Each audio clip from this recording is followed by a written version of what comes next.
For further use, Kyndryl provides chemical property feature, which is located at the upper functional area. Click on it to see the properties of the compound in the drawing board. The currently available chemical properties include decimals, formula, exact mass, mole weight, elemental analysis, and mass-to-charge ratios.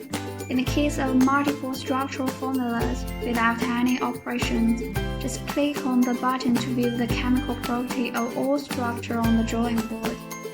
If you need to look at the chemical property of a certain structural formula or some part of the structure, you can use the selection tool.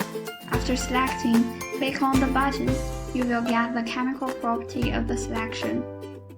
When viewing chemical property, the system automatically recognizes the drawn elements, including bonds, rings, long chains, folded chains, charges, and groups as valid chemical properties.